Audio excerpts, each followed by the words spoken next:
of today in general speeches. The House is working today on offshore oil and gas drilling. Members are considering a bill to require a number of pending leases to be approved. You can see live House coverage on C-SPAN. Now here on C-SPAN 2, live Senate coverage.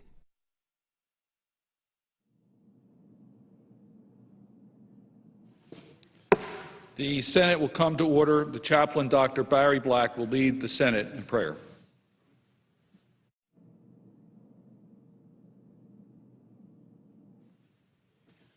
Let us pray.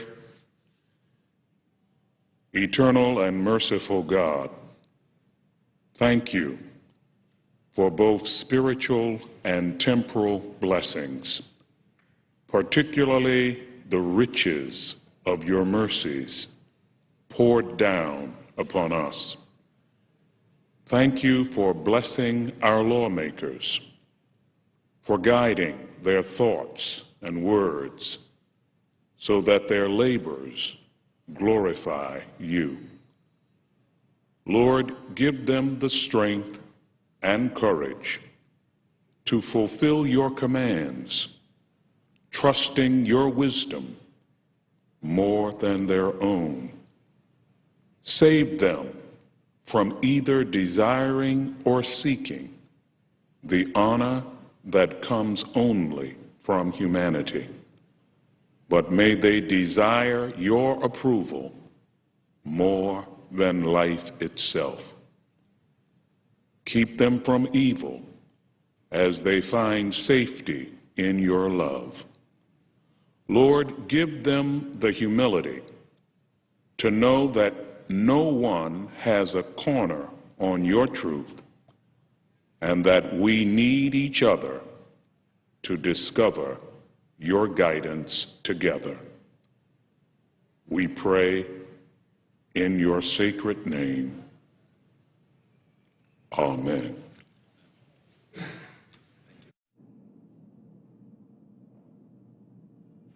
Please join me in the Pledge of Allegiance to the flag.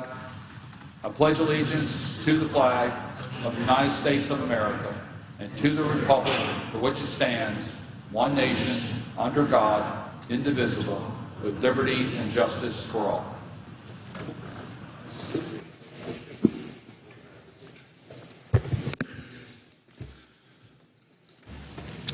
The clerk will read a communication to the Senate. Washington, D.C., May 5, 2011. To the Senate. Under provisions of Rule 1, Paragraph 3 of the Standing Rules of the Senate, I hereby appoint the Honorable Benjamin L. Cardin, a senator from the state of Maryland, to perform the duties of the chair. Signed, Daniel K. Inouye, President Pro Tempore. Mr. President. The Republican leader. Mr. President, normally in opening the majority leader goes first, but he and I have never viewed this as a contentious process, so since he is not here yet, I will go ahead with my statement. The Republican leader is recognized. When it comes to the state of our economy, the American people have seen enough choreographed rallies on factory floors and speeches that sound good but lead to nothing.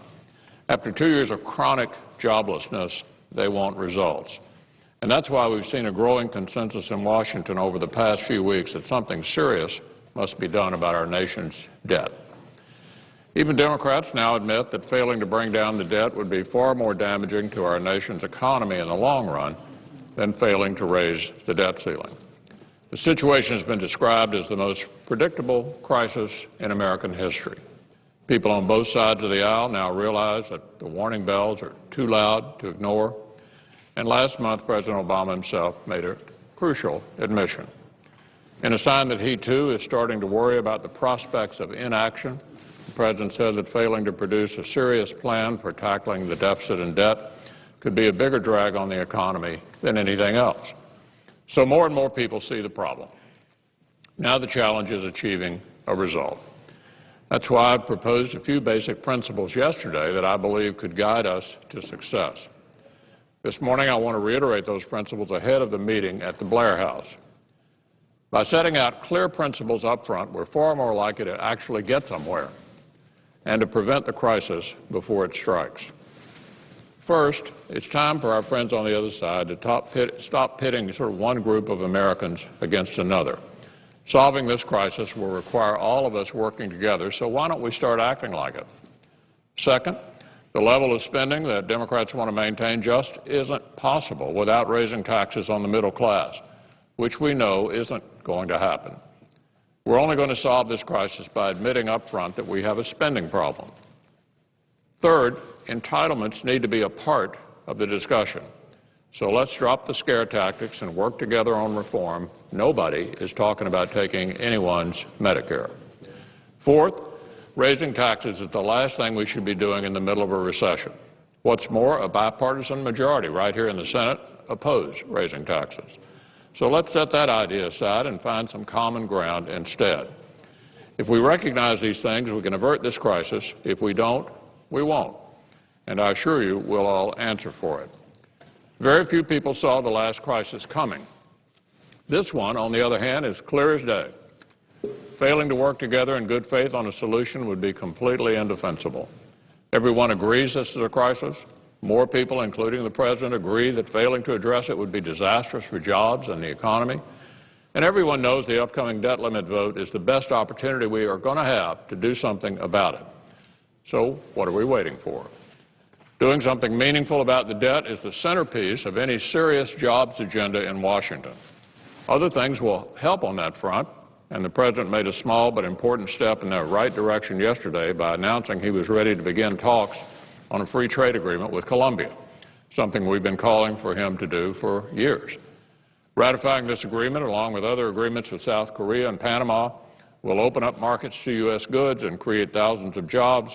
It was just one of the ideas Republicans included in a comprehensive jobs agenda we released this week, an agenda that focuses on expanding opportunity, lowering costs, and clearing bureaucratic barriers to growth.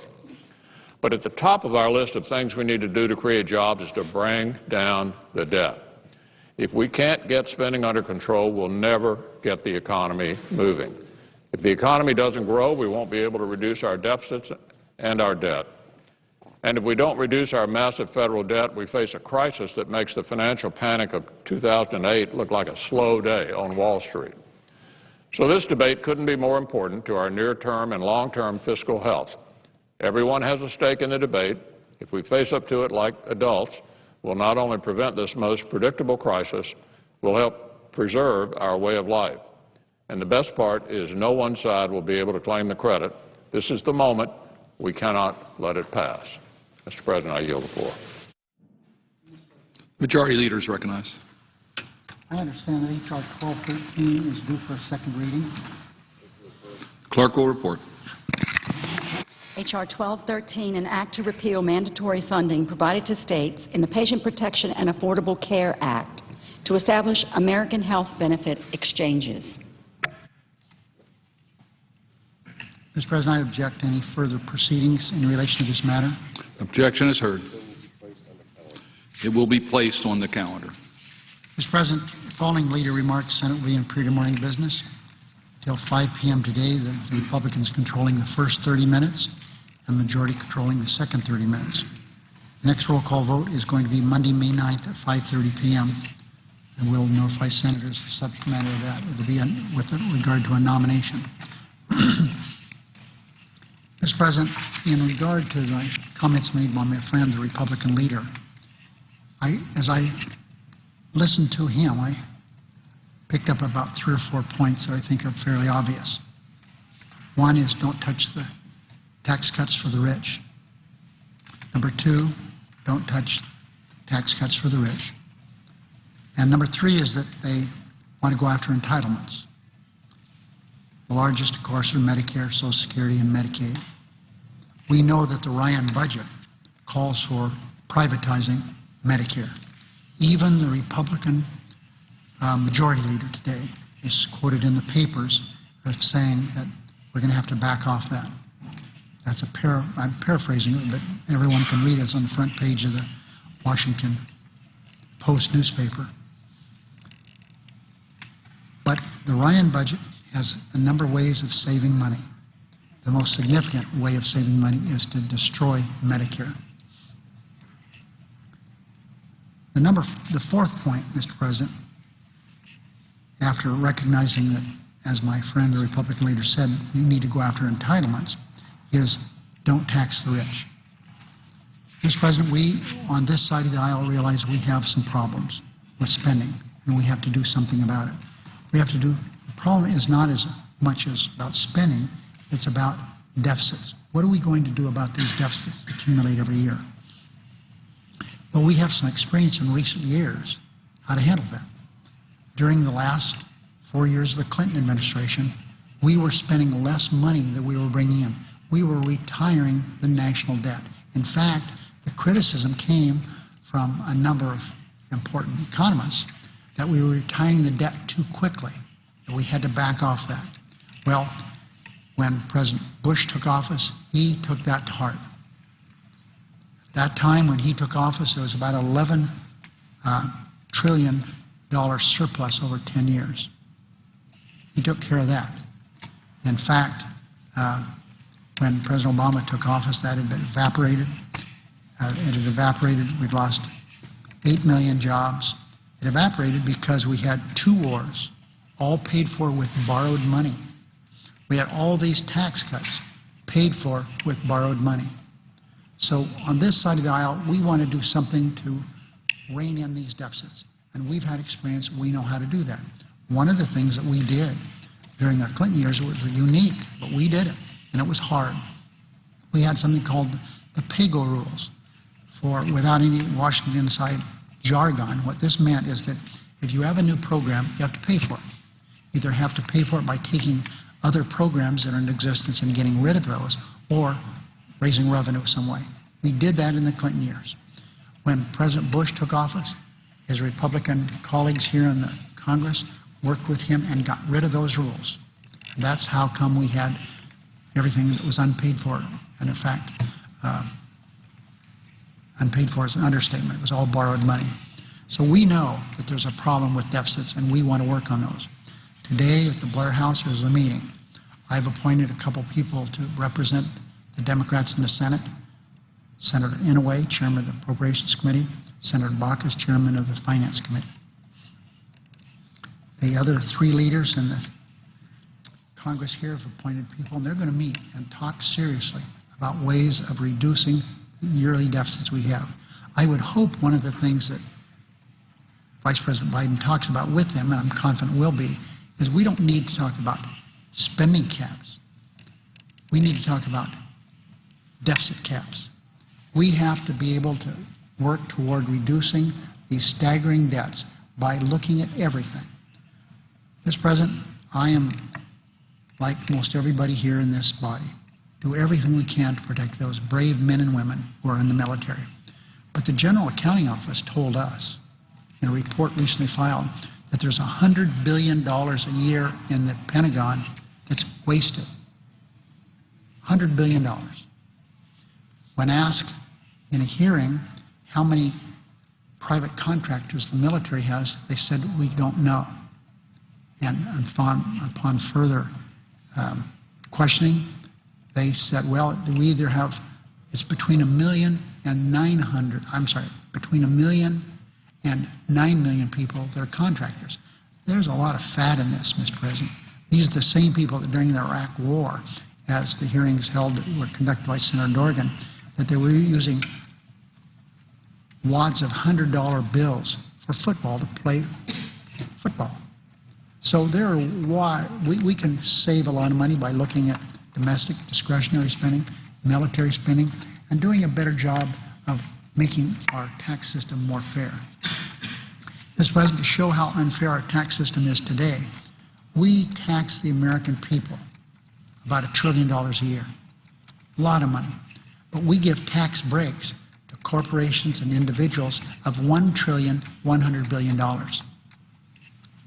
Point is, we give more in tax breaks than we have as revenue to this country. We ought to change all this. My friend, who's the presiding officer, and I see my friend from Utah here, who will be the ranking member of that important committee, Finance Committee, are going to have to work together to make this tax system more fair.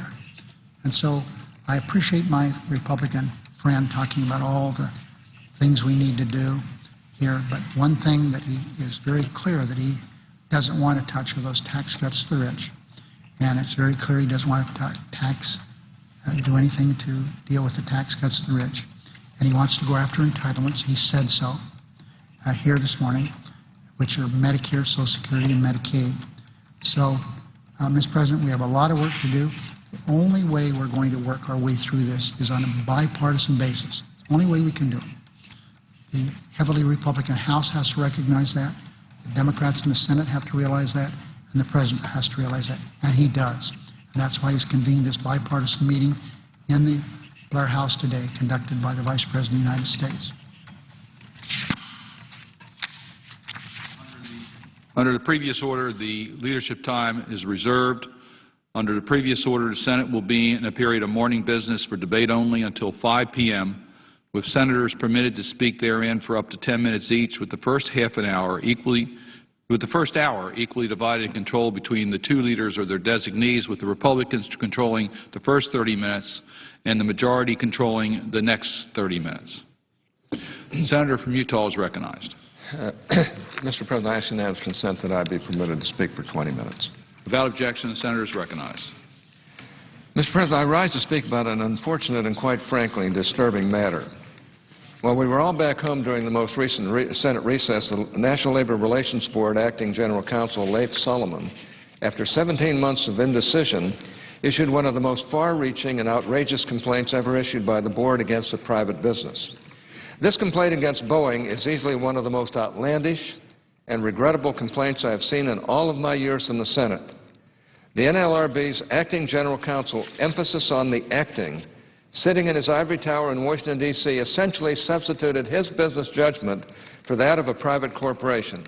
In essence, Mr. Solomon claimed the authority to determine where and how a private company is permitted to do business. This is a specious claim. Boeing did nothing wrong, and I am confident that it will ultimately prevail. Yet this complaint carries a potential cost of billions of dollars and thousands of new jobs for the company and the community where it chose to operate. So why make this decision at all?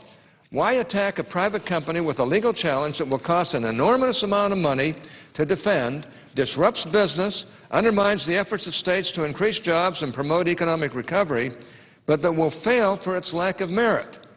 The answer is simple. The unions wanted it. This is just another chapter in the sorry relationship between unions, big government, and the party of big government. I have to say I admire Mr.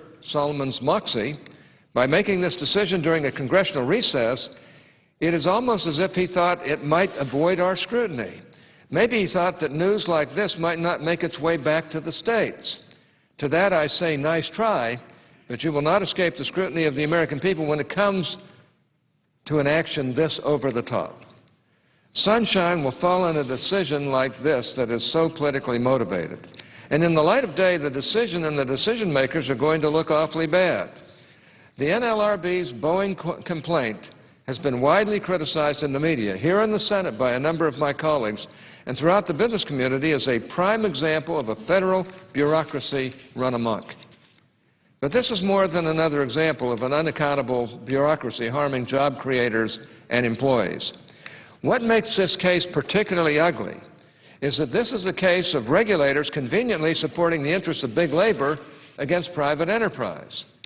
What makes this case appalling is that it is a gift-wrapped present to the interests that just so happen to be the largest contributor to Democratic Party campaigns. The NLRB issued its complaint against Boeing, one of our nation's iconic companies, for allegedly transferring assembly work on its Dreamliner 787 fleet of airplanes from Puget Sound, Washington, to North Charleston, South Carolina. Boeing made a legitimate business decision to open a new plant with new workers and a new, more business-friendly climate. It chose South Carolina in part to avoid labor disputes and crippling strikes which had befallen the company repeatedly over the past few years. When Boeing first made this decision way back in 2009, it had experienced 4 major labor strikes in 20 years. The most recent work stoppage, a 53-day strike in 2008, cost the company $1.8 billion. Was the decision to bring new work to South Carolina a prudent business decision? Boeing faces significant global competition. The French company Airbus is anxious to take Boeing's business with the help and backing, I might add, of the French government. Was the decision good for American workers? Clearly, Boeing's decision was. In the current marketplace, many of Boeing's competitors might have considered moving jobs overseas. Instead of following that course, Boeing saved American jobs. The President likes to talk about jobs that he has created and saved. Well, Mr. President, not a single job, union or non-union, was lost in the state of Washington as a result of Boeing's decision. In fact, over 2,000 new jobs have been created in Puget Sound since the company's announcement to begin work on the new facility. This is not to mention South Carolina, where hundreds of new jobs were created. Added jobs in Washington plus added jobs in South Carolina sounds like a win-win for American workers to me. So yes, Boeing's decision to build its new plant in South Carolina was good for just about everybody, yet without asserting any evidence of anti-union animus on the part of Boeing or of an adverse impact on union workers exercising their legal rights, the NLRB filed its complaint and has sought to step in and make Boeing's business decisions for them. As South Carolina Governor Nikki Haley described it in an April 26 Wall Street Journal editorial, quote, "The excitement in South Carolina turned to gloom for millions of South Carolinians who are rightly aghast at the thought of the greatest economic development success our state has seen in decades being ripped away by federal bureaucrats who appear to be little more than union puppets," unquote. I think Governor Haley should be applauded for calling the NLRB's decision for what it is, a hand-wrapped present to labor, to big labor, courtesy of their friends in the federal bureaucracy and the administration. Now let's take a look at the NLRB's complaint for a moment. First, let's consider the timing of the complaint. It is highly suspect, if you ask me. The Boeing complaint comes just a few short months before the new South Carolina facility was scheduled to open in July, and well after most of the construction was completed and the new workers were hired. In other words, after most of Boeing's substantial investments had been made, the heavy hand of the federal bureaucracy intervened to dictate that its business decision must be reversed. In its April 21st editorial, the Wall Street Journal describes the Boeing complaint saying, quote, "After 17 months and $2 billion, the NLRB sandbags Boeing," unquote. The editorial continued, quote, "There are plentiful legal precedents that give business the right to locate operations in right-to-work states. That right has created healthy competition among states and kept tens of millions of jobs in America rather than overseas," unquote. An opinion editorial by Stephen Perlstein in the April 26 Washington Post is even more telling.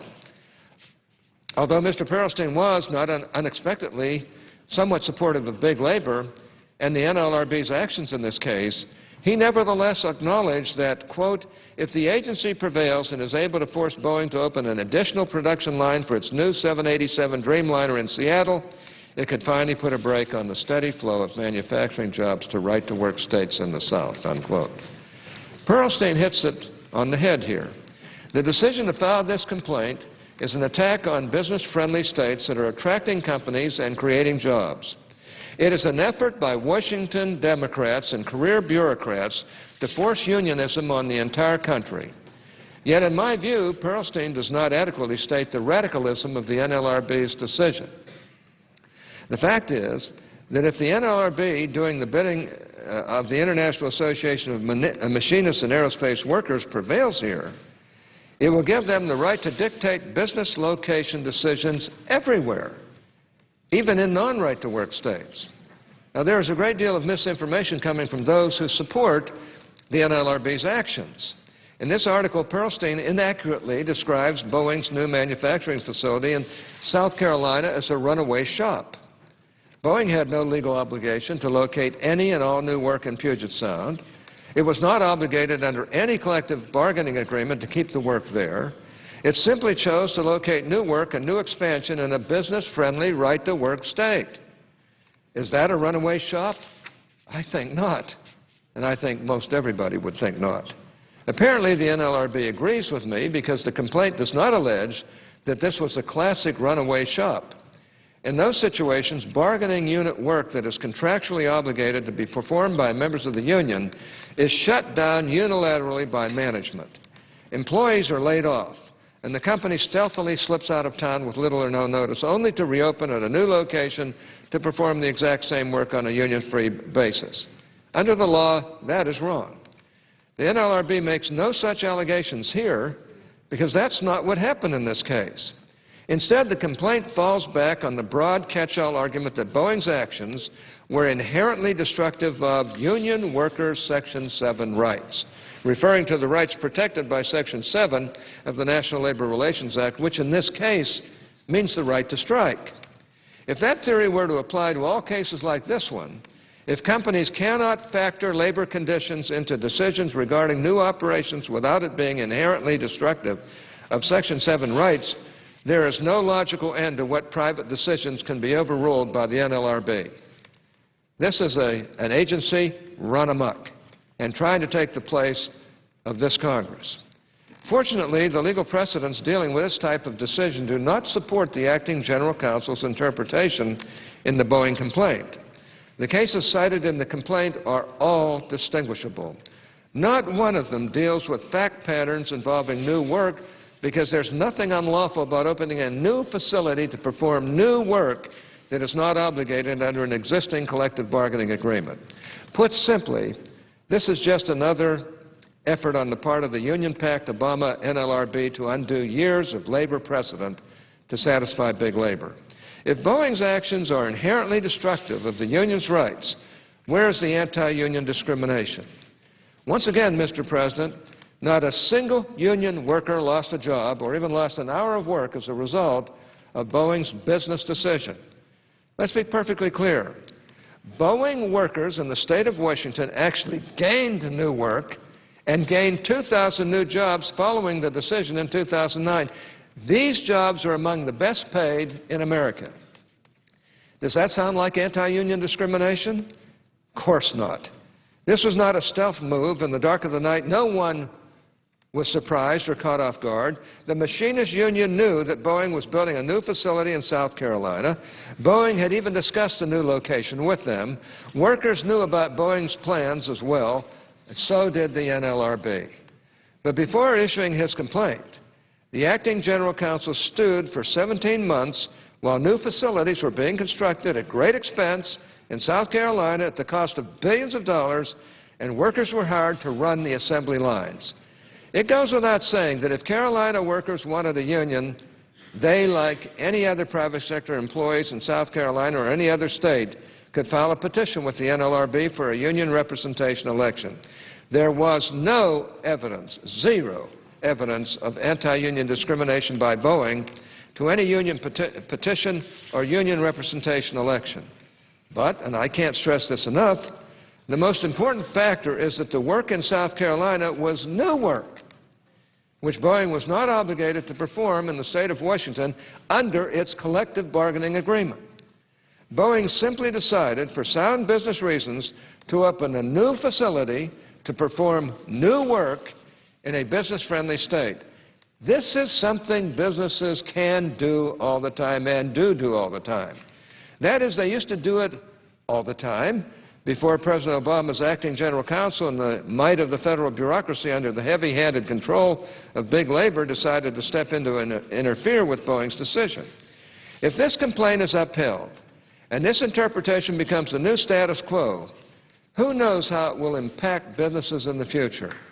Every citizen in South Carolina and every member of Congress, Republican or Democrat, ought to be outraged by the NLRB, the National Labor Relations Board's decision and action. To borrow from Frank Sinatra, if they can do it here or there, they can do it anywhere. If the NLRB can do this in South Carolina, disrupting business and killing jobs, it can happen anywhere, including Utah or any other right-to-work state. It can happen even in non-right-to-work states as well. But the most appalling part about this complaint, Mr. President, is not the NLRB's borderline frivolous interpretation of the law. No, it's the remedies the agency is seeking. After asserting that Boeing unlawfully transferred bargaining unit work to South Carolina, the acting general counsel, a career NLRB bureaucrat who, throughout his government legal career, has never been responsible for making a single entrepreneurial decision or creating a single job, sought an order stipulating that Boeing's work on the 787 Dreamliner could not be performed in South Carolina and would have to be moved back to the state of Washington. Well, not back. It would have to be moved to the state of Washington. This is a new business. As is typical in these cases, the Boeing complaint will surely be subject to lengthy litigation while Boeing's foreign competitors eagerly seek to supplant Boeing's business orders. Even if Boeing ultimately prevails in the litigation battle, it could lose the business war to fierce global competition. That's stupid to put them in this position. The machinists know that, and so does the NLRB. Might I remind the supporters of the NLRB that justice delayed is justice denied. And here, the longer the wheels of justice turns, the worse it is for Boeing's business and the worse it is for American jobs and prosperity. Delay does not favor Boeing, but it plays right into the hands of its global competitors as well as the Machinists Union and President Obama's acting general counsel at the NLRB, who, it seems, would force the company into accepting a settlement that cements an untenable business decision in law. This is no less than economic warfare being waged by the NLRB on behalf of President Obama's friends, the labor unions, against Boeing, against the workers in South Carolina and all South Carolinians, and against the 22 right-to-work states across the country. And it may even be against the rights and the privileges and the benefits of the people in Washington. Because if Boeing, to be competitive, has to move offshore, they're going to lose their jobs. In the end, it is economic warfare by the Obama administration against all business-friendly states and against capitalism and free enterprise everywhere. I'm not the only one saying this. I know, for example, that the attorneys general in 9 states across the country, Nevada, Virginia, Texas, Georgia, Arizona, Oklahoma, Alabama, Florida, and South Carolina, have written to Mr. Solomon asking that the Boeing complaint be withdrawn. Their April 28th letter states, quote, "This complaint represents an assault upon the constitutional right of free speech and the ability of our states to create jobs and recruit industry. The only justification for the NLRB's unprecedented retaliatory action is to aid union survival. Your action seriously undermines our citizens' right to work as well as their ability to compete globally. Therefore, as Attorneys General, we will protect our citizens from union bullying and federal coercion. We thus call upon you to cease this attack on our right to work, our states' economies, and our jobs." Editorials from newspapers across the country have criticized the Boeing complaint. Even the Seattle Times wrote in an April 22nd editorial, quote, "This page regretted Boeing's decision but has never thought of it as something that could be or should be reversed by the federal government," unquote. The article continues saying that the, quote, "National Labor Relations Board has labeled Boeing's decision an unfair labor practice and is asking a federal court to order the line to be moved to Washington. We would celebrate the day Boeing decided to do that, but it is Boeing's decision," unquote. Later, the same editorial concluded, quote, "The company has the right to build assembly plants. It can build them in South Carolina or in Afghanistan if it likes. Its decision may be unwise, but it is Boeing's," unquote. These same sentiments were expressed in the President's hometown newspaper.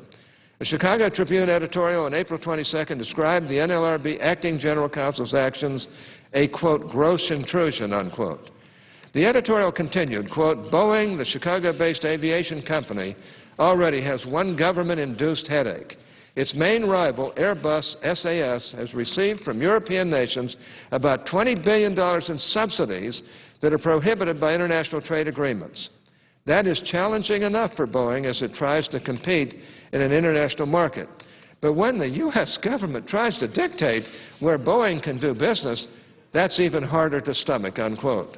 The Tribune editorial concluded, quote, "The disastrous unintended message to a major U.S. employer, keep your mouth shut and find another country to do business," unquote. The Detroit News has the President and his pro-union administration pegged. About this decision, the editors wrote, quote, "President Barack Obama has made conciliatory sounds seeking to reassure business, but the actions of the NLRB illustrate the real face of his administration. Congress ought to hold hearings on reining in the NLRB," unquote. So if the NLRB's complaint is so transparently awful, what is this all about? Well, let's see. An unfair decision comes late in the game. It threatens to destroy rather than create jobs, and it is based on specious legal reasoning. Rest assured, the issue is not jobs. The issue is union jobs. And the issue is not better pay for workers. The issue is about money in the union coffers. And ultimately, the issue is about the 2012 elections, because money in union coffers means money for Democratic candidates. The International Association of Machinists Union is important to President Obama. It endorsed him and contributed substantial resources to his campaign. And while President Obama could not deliver on such legislative initiatives as the Employee Free Choice Act, he appears determined that every lever of government, especially at the National Labor Relations Board, will be turned in the union's favor. The contempt for the American people on display in this decision is astounding. The President and congressional Democrats were unable to enact the Employee Free Choice Act, even with supermajorities in Congress. That's the card check bill. But not to worry, just have some bureaucrats do it for them. Since the Congress couldn't act, why not have these bureaucrats usurp Congress's position and do it for them? Keep this episode in mind the next time you hear progressives talk about the need for enlightened administration. Keep it in mind when you hear progressives, really liberals, claim that the President is just interested in doing what works and that he is not ideological. Progressives ultimately have little respect for the rule of law or for the people themselves. For all of their talk about nonpartisanship and doing what works, what they really promote is a supposedly enlightened bureaucracy that, in fact, will push liberal policies regardless of what the people want. Progressives are to nonpartisanship as Donald Trump is to subtlety. Ultimately, progressives are as partisan as they come, and they push their liberalism through a vast and permanent bureaucracy that plods along day after day, largely out of sight of the American people, who would never elect representatives that would actually promote this leftist anti-business agenda. When former Speaker of the House Nancy Pelosi said that elections should not matter as much as they do, this is what she meant. Liberalism should advance no matter what the people of this country actually desire. And the foot soldiers that will advance the causes of progressive leftism day in and day out are the unelected and largely unaccountable bureaucrats that churn out page after page of regulation and infiltrate the decision-making process of every business, no matter how small the decision or how small the business. Which brings me to the NLRB's acting general counsel. How did he even wind up in a position to cause this level of economic mayhem? Not under the established procedure for appointing an interim general counsel under Section 3D of the National Labor Relations Act, which provides very clearly as follows. Quote, in case of vacancy in the office of the general counsel, the President is authorized to designate the officer or employee who shall act as general counsel during such vacancy.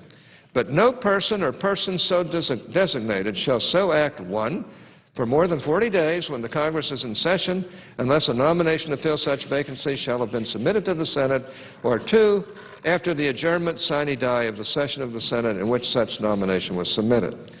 President Obama ignored the clearly established statutory procedure for appointing an acting general counsel under the National Labor Relations Act and instead made Mr. Solomon his personal acting general counsel under the more generous terms of the Federal Vacancies Act, which is intended to apply to government vacancies in general. Even if he is technically authorized to do so, the President should not use the Vacancies Act to supplant or displace specific statutory procedures for appointing federal employees to vacancies where, as here under the National Labor Relations Act, the organic law is perfectly clear as to the intended process. Why did President Obama make the appointment under the Vacancies Act rather than follow the more preferred and traditional procedure provided under the National Labor Relations Act?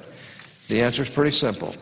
Under the Vacancies Act, Mr. Solomon was allowed to stay in the job in an acting capacity without Senate approval for an initial 210 days rather than the 40 days provided under the National Labor Relations Act, and then be reappointed again for another 210 days and a third time for yet another 210 days until the end of President Obama's term. This is yet another example of the President end-running the law in order to ensconce in office individuals who would have a difficult time surviving the constitutionally required confirmation process a process that ensures the people and their representatives have some meaningful oversight of the appointee. So why did no one complain about this appointment before now? I suppose some should have. I suppose that after the battle over the nomination of AFL-CIO and SEIU, Associate Counsel Craig Becker to the NLRB, many were convinced that they could do a lot worse than having a career NLRB civil servant serve as acting general counsel. I'm not so sure anyone feels that way now. In fact, in light of his recent actions, including the Boeing complaint, it is hard to conceive of a worse choice for acting general counsel. That decision should be revisited. That's why I'm writing to President Obama to request that he withdraw the appointment of Mr. Solomon. And as far as President Obama's nomination of Mr. Solomon for a full term as general counsel is concerned, it is difficult to imagine how Mr. Solomon could ever be confirmed by the Senate in view of his actions while serving as acting general counsel. Government actions like the ones we have seen with the Boeing complaint are debilitating to our economy at a time when we are struggling to recover from one of the nation's worst recessions since the Great Depression. Such bureaucratic decisions cost jobs at a time when we are struggling to reduce unemployment. They delay business decision-making and interfere with competition. They undermine business confidence in government. Why should companies invest in expanding businesses in the United States if, with the drop of the hat, a federal bureaucrat can simply reverse that decision and destroy that investment? At this point, we are left scratching our heads. Why would the acting general counsel do this outrageous act? Unfortunately, the answer appears to be that the decision to issue the complaint was a political one, designed to placate an important ally of the President's, organized labor. That answer, while unacceptable, is the only logical answer. As the April 21st Wall Street Journal concluded, quote, beyond labor politics, the NLRB's ruling would set a terrible precedent for the flow of jobs and investments within the United States. It would essentially give labor a veto over management decisions about where to build future plants, unquote.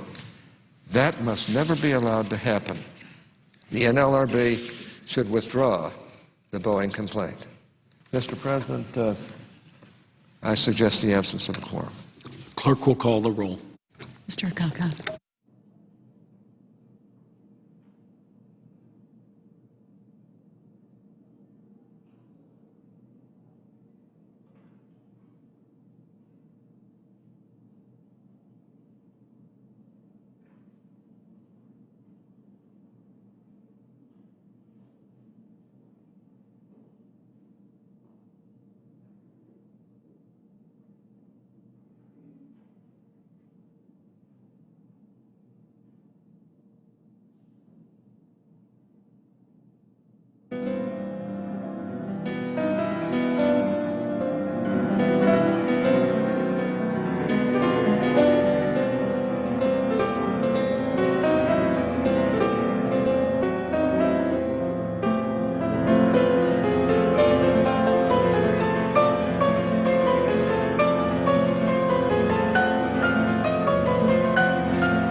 Zayat.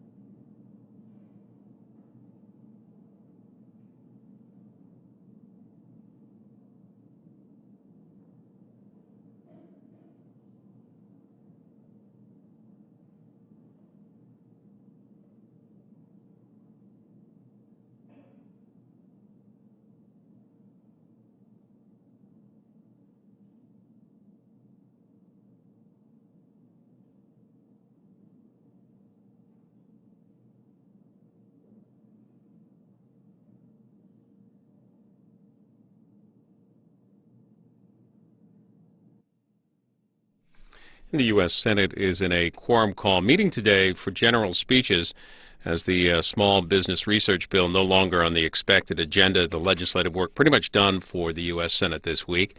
The House, meanwhile, is working on a bill today on offshore oil and gas leasing. Initial votes underway. Off the floor, we'll see briefings today from Speaker John Boehner and also the Democratic leader Nancy Pelosi. Over the White House today, Vice President Biden shortly will be beginning meetings on talking about the debt and deficit and the upcoming raising of the debt ceiling. Those discussions underway at Blair House across the street from the White House.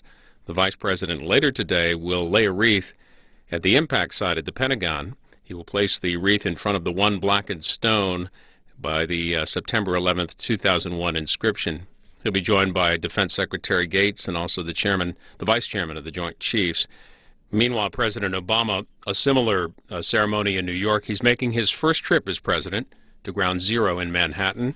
He's scheduled to lay a wreath at the 9/11 Memorial. He'll meet with victims' families and also talk to first responders. And we'll have live coverage of that ceremony later today on C-SPAN 3.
Mr. President.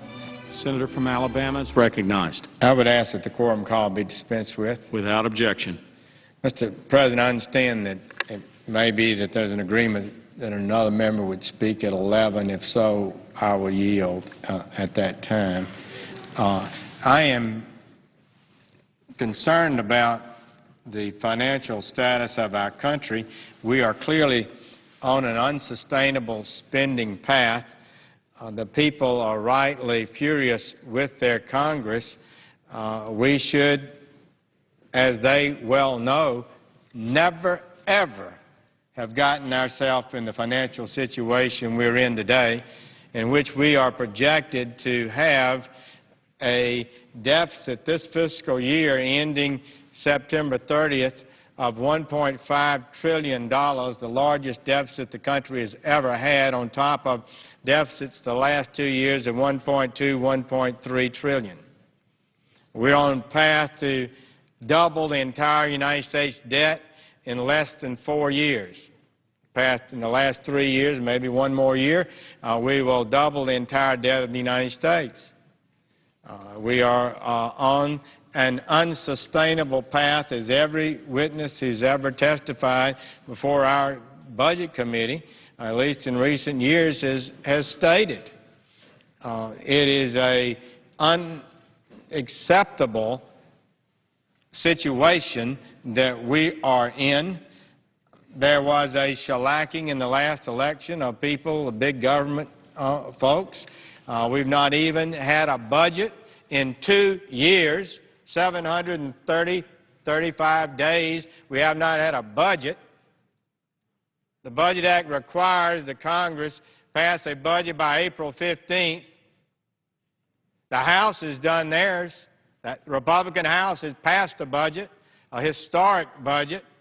The Republican Democratic Senate now is talking about commencing hearings Tuesday.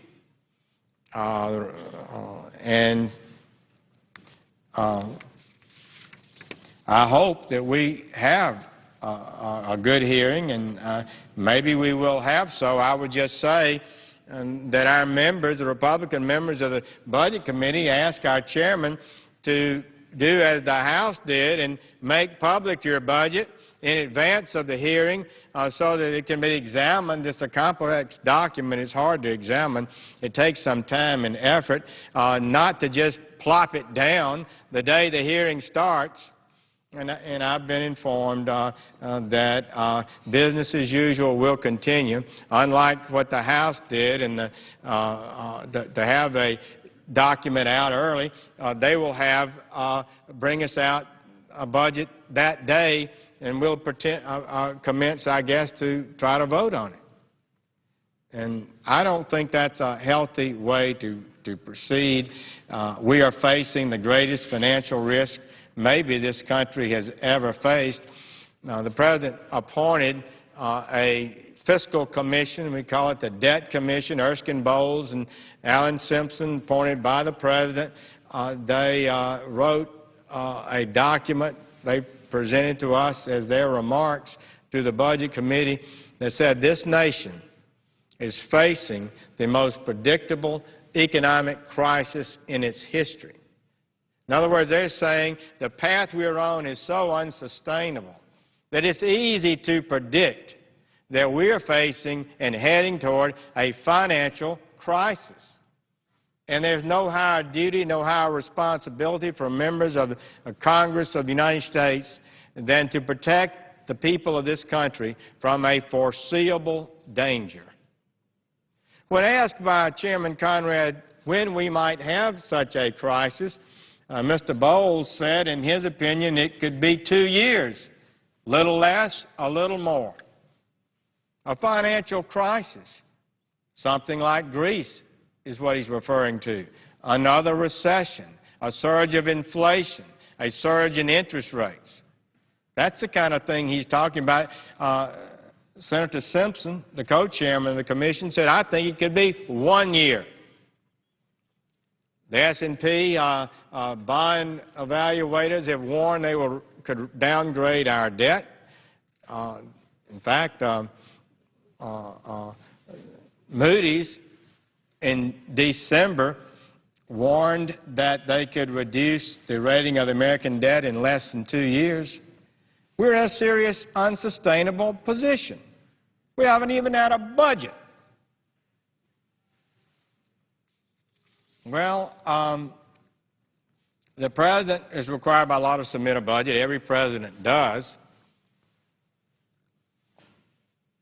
I asked that when he made his State of the Union address and that he would address and discuss the danger we're in, why the nation needs to reduce spending, why it's not some partisan brouhaha, but a real threat to the future of the country, and why it is that we must take steps to pull back.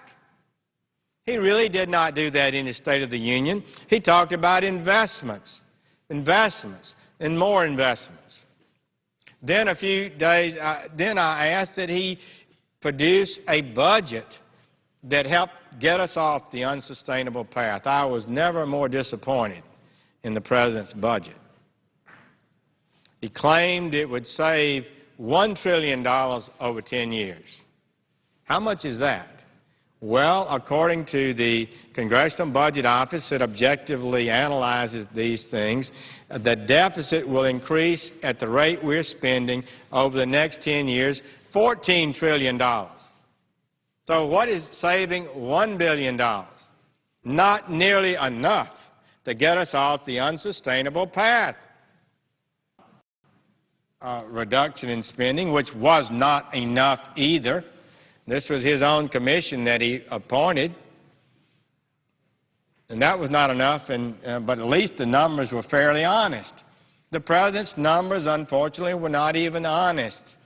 The Congressional Budget Office analyzed his budget, and they concluded that it would increase the debt, not reduce the debt rate.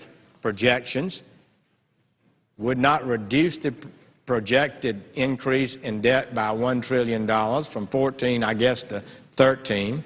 What CBO said, it was worse. It would add to the debt $2.7 trillion over the CBO baseline. I said at the time it was the most irresponsible budget ever presented. Maybe somebody can find somewhere in the distant past a more irresponsible budget, but when we know we are facing debt and interest rates, the likes of which we've never seen before, we need to recognize that we need to make changes. And his budget did not change. Just for example, let me note, his budget called for a 10.5% increase in educational funding. It called for a 9.5% increase in the Energy Department. It called for a 10.5% increase in the State Department and a 60% increase in spending for the Transportation Department without any real source of revenue to pay for it in order to have a monumental new program to build high-speed rail and other things there. And we don't have the money. Inflation rate is not above 3%, 2% or so, and we're getting double-digit increases when the country cannot afford the path we're on. It's unbelievable, really.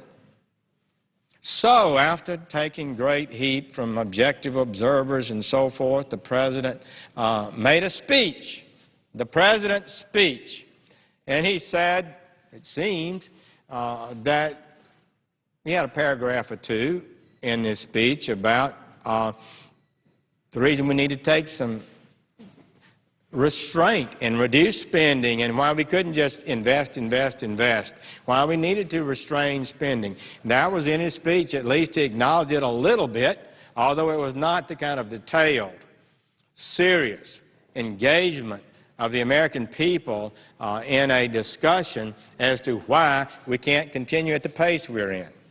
It just wasn't sufficient to my way of thinking. Maybe I'm biased. I don't think so. I do not think he's done that. And in fact, when the Republicans in the House proposed reducing spending this year, he steadfastly opposed it. So we have a pattern with the President. He says he's for doing something about the debt path we're on. He opposes any specific action that actually makes a difference in that regard. And then finally, when they were dragged kicking and streaming into saving about $300 billion over 10 years, the President took credit for it, like it was his idea, when they had been opposing it all along. The Democratic leader here proposed a $4 billion reduction in spending, which was nothing. So I just would say I'm worried about where we're heading, how serious we are. Now, the Senate Republican budget staff has looked at the President's speech and tried to see what's in it and see where we could go from there. What they found is it does not reduce spending by $4 trillion. Does not. His framework, as he called it, to reduce the deficit by $4 trillion would actually grow the deficit by $2.2 trillion above the Congressional Budget Office baseline. The American people deserve an honest, fact-based budget. Instead, the President's deficit speech was the biggest gimmick yet. An analysis of the President's April 13th speech exposes the falsity of the claim that this new framework would result in $4 trillion in deficit reduction. The analysis reveals that the President's framework is simply a rhetorically packaged, repackaged version of the budget he submitted on February 14th, a budget that the CBO estimated could actually worsen our deficits by $2.7 trillion. The committee staff has concluded the President's framework, compared to the current CBO baseline, would now worsen the debt by $2.2 trillion over 10 years. The President's speech is a sleight-of-hand process that creates the impression of bringing new deficit reduction measures to the table without actually doing so, leaving us at bottom with the original flawed proposal only presented in language that seems to be new. Here's how the process worked in the speech and how we analyze it, and I believe this is a fair analysis of it. First, he offers the same proposals in his framework as his formal budget submission, but using new language. Two, he assumes savings from his February budget that the Congressional Budget Office has already found to be bogus. He continues to assume savings that the objective Congressional Budget Office says are not legitimate savings. So if you score savings in your budget, you can claim you've made savings when you haven't. We've seen that time and time again. In fact, it's one reason this government is in so much debt. The CBO, by the way, is a bipartisan group, but its leaders are selected by the Democratic majority. They have the majority, and this is a group that's not hostile to the President, but they've rejected many of his claims of savings. Number three, it calculates the savings over 12 years. Everybody's been talking about 10. It's been a 10-year budget he submitted, so to make his numbers look better, he extends it to 12 years. And claims more savings than otherwise would be the case if you're comparing apples to apples and oranges to oranges, a 10-year budget. He adds long-term savings from the just-passed congressional, continuing resolution. Claims credit for the spending reductions the House of Representatives forced on us. Some said it wasn't nearly enough, and that's really true. They had proposed saving about $800 billion over 10 years. By the time Democratic resistance had gone forward and the President had resisted, we ended up with only about a $300 billion savings over 10 years. So he claims credit for that in his numbers. As the analysis demonstrates, the framework in his speech offered no new proposals beyond the dangerously flawed February budget. Even if you use their own estimates that have been discredited by CBO, the framework still falls an astonishing $3.2 trillion short of what the Deficit Commission that he appointed recommended.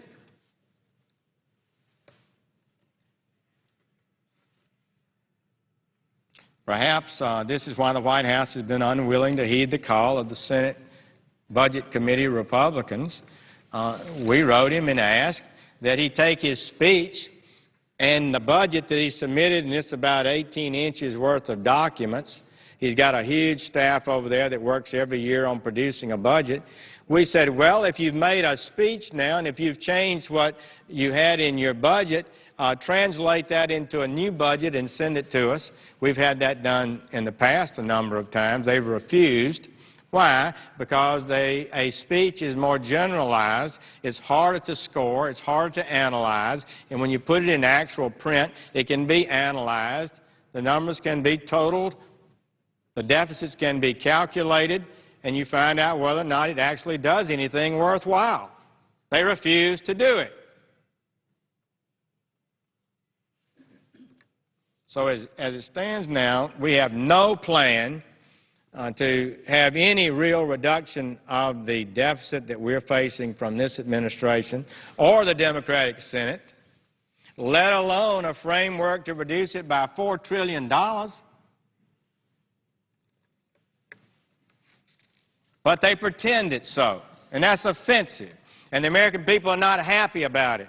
And they know that this Senate and this Congress has a responsibility under the law and under any morality and decency to produce a budget that says what we're going to do with their money the next year and how much deficit we're going to incur, how much debt we're going to increase. And they have a right to see that. And all we've seen is a pushback and lulling and talk of that kind. So we're heading to it. We're heading to a budget situation in the committee next week. I hope that we will. I hope that, and I think Senator Conrad, our Democratic chairman, will submit a budget better than the President's budget. Surely it will be. I can't imagine it won't be substantially better than the budget the President has submitted. But the question is, will it be enough? They've already blamed Paul Ryan and the House Budget Committee as being draconian, ideological, and unreasonable with their budget, which would reduce spending $6.2 trillion in honest numbers that they've laid out and defended publicly, that actually confronts some of our long-term spending entitlement programs and tries to get them on a rate of growth not quite as high as it currently is. They try to bring this country into a financial sound position. I don't think the House budget probably goes far enough in the first 10 years to bring our debt under control, but it's an honest, respected document that every objective commentator has praised. And Mr. Bowles himself said, well, if you disagree with Mr. Ryan's budget, it at least was honest, and you need to put your own out there with the same degree of honesty as he did. Mr. Bowles was President Clinton's chief of staff, the man chosen by President Obama to head his fiscal commission.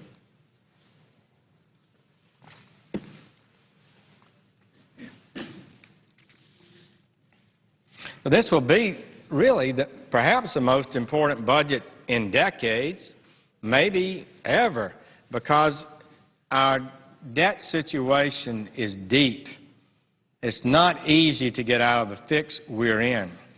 A lot of it is driven by long-term commitments that we've made that are unsustainable. And we've got to confront that honestly and find out how to deal with it in a way that's fair and just. Well, they say we can't cut spending. We need more money for education, 10.5%. The State Department needs more money, 10.5%. The Energy Department needs more money, 9.5% increase. This year they're proposing, commencing October 1st, 2012 budget, that's the number the President is submitted to us. Well, we don't have it.